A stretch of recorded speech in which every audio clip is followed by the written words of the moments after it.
Ухаан удагтай холбоотой ажил дээр санал дүгнэлт гарах ажлын хэсгийг 2025 оны 2 дугаар сарын 17-ны өдөр Монгол Засгийн газрын хуралдаанаас шийдвэрлэж гаргасан. Ингээд бид санал дүгнэлтээ гаргаад их хуралд хүргүүлсэн, хэлцэхгүй байсан. За тэгээд сая 5 дугаар сарын 8-ны өдөр их хурал дээр Монгол Улсын их хурал дээр ажлын хэсэг байгуулагдлаа. Түүх харах юм бол өнгөрсөн 18 жилийн хугацаанд 5 толгойг ухаан удгийг ярьсан олон улс төрчд их олон байх боловч яг засгийн газрын түвшинд албан ёсоор санал дүгнэлт гаргасан анхных нь энэ тохиолдол. Их хурлын түвшинд ажлын хэсэг байгуулагдаж байгаа нь саяын тохиолдол. Гэтэл үндсэндээ энэ хугацаанд буюу 3 дугаар сарын 26-ны өдөр энэ ухаан удгийн орд газрыг одоо эзэмшиж үйл ажиллагаа явуулж байгаа Energy Resource компани 350 сая долларын өрийн бичиг босгосон байна. Яг энэ хугацаанд. Яагаад их хурлаар хэлэлцүүлгүй ингэж удваа гэдэг юм асуудал гарч ирж байгаа. За тий 3 дугаар сарын 26-ны өдөр 350 сая долларын өрийн бичиг гаргасан байна. Товчхондоо хэлбэл одоо та нар 34% авбал ав. Гэхдээ 150 сая доллартай тэнцвүүц энэ үүрэг та нар дээр оногдсон шүү гэсэн утга агуулга эндээс шууд уншигдчих. За тэгээд энэ хэлэлцүүлэхгүй удсан асуудал, товтой холбоотой асуудал дээр бол гайхаж байгаа. За тэгээд яг энэ хугацаанд нь их хурал дээр дөнгөж ажлын хэсэг байгуулагдсны дараа бас асуудлууд үүсэж байгаа нийгэм. Энэ хамтарсан засгийн газар байх үгүй юу гэдэг энэ асуудал яриад ер нь энэ чигээр явах юм уу юу гэдэг. За хамтарсан засгийн газрын бүрэлдэхүүнд ардчилсан намын төлөөлөл болж орсон цаадын хувьд энэ хүний эрх чөлөөний талаар нэлээд олон хуулийн төслүүдийг өргөн барьсан. Энээс гадна ер нь байгалийн баялагтаа монголчууд эзэн байх ёстой, энэ авилга ялах хултайгаа тэмцэх ёстой гэсэн бодлого барьсан. Тэгэл яг л энэ ухаан удгийн үйл явдалтай зэрэгцүүлэл бусд үйл явдлууд нь өрнөдөг, улс төрийн өрнөл үйл явцны явдаг. Энэ дээр бол улс төрчийн хувьд бол нэлээд анхааралтай ажиллаж байна. Зарим одоо иргэд өчигдөр бас ухаан удгаа буцааж авъя гэд чагсаал зохион агуулсан шүү дээ. Нэгдүгээр тухайн иргэд одоо чагсаал их зөвшөөрөл авсан байсан бол нөгөө талаас бас төлөвлөлтөй чагсаал байсан гэдэг ийм мэдээллүүд яваад байна л да. Тийм зүйл ярьж байгаа. Ер нь ингээд өөрсдийнхөө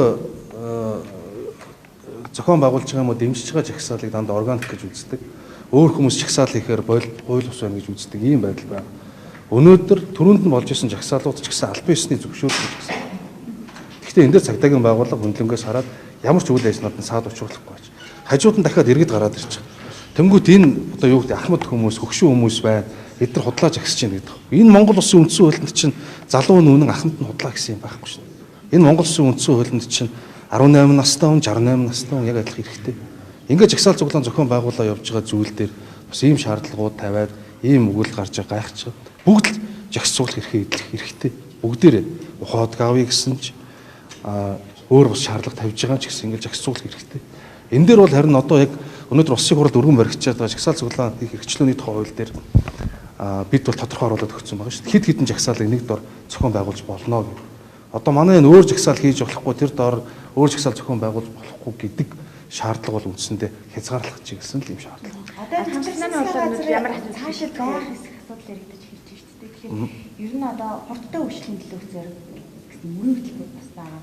Ер нь одоо ингээд цаашид үйлчлэх хамтарсан зэрэг болоод Монгол Ардын маань анхаарал татгалаа гэж бодоход энэ мөрөн хөтөлбөрүүд яах вэ? Одоо өнөөдрийн дискусс шийдвэр гарч байгаа өргөн барьж амжааг байгаа энэ хуулийн хөрөнгө хурах хуулийн нөхцөл яах вэ? Гол нь 3 намын дараа гэрээ байгуулсан шүү дээ. Тэгэхээр хариуцлагын гэрээний асуудлууд бас юу байна? Яг юу гэж төсөөлсөн? Тийм. Тэгэхээр Монгол Улсын эрх ашигын төлөөл үе үеийн засгийн газар хичээгээд ажиллаад явах бах. Улс төрийн шийдвэр гаргахад бол хүнд болно. Энэ бол тодорхой. Энэ ойлголцлоо хангадаг, мэдээлэлээ түгээдэг, улс төрийн нам хүчинд өөрсдийнхээ мөрийн хөтөлбөр тусгасан зүйлүүдийг хэрэгжүүлэх гэдэг энэ ирмэлзэл бол жишээлбэл ардчилсан намын хувьд л засагт ганц хамтарсан гэдэгтээ биш. Ардчилсан нам өөрийнхөө мөрийн хөтөлбөр тусгасан асуудлуудыг шийдвэрлэх ёстой гэсэн юм бодлоо. Жишээлбэл одоо хууль зүйн салбарт гэхэд манай намын мөрийн хөтөлбөр тусгасан хүний эрх чөлөөний тухай хуулийн төслүүд, өөрчлөлт хуулийн төслүүдийг бид өргөж барай явж байгаа. Энэ олон зүйл дээр намын бодлого мөрийн хөтөлбөр дээр гишүүд нэгдмэл байсан. Энэ байдал бас сарних баг. Дээрээс нь ингээд одоо энэ томох асуудлууд олон жил одоо нийгмийн эдээбэр улсын ухаан удаг шиг холбоотой асуудлууд дээр ингээд ном гаргаад тэмцээд ингээд явах улс төрийн эрд зөриг өөр амжилт олох магадлал багасна гэж үзэж байгаа.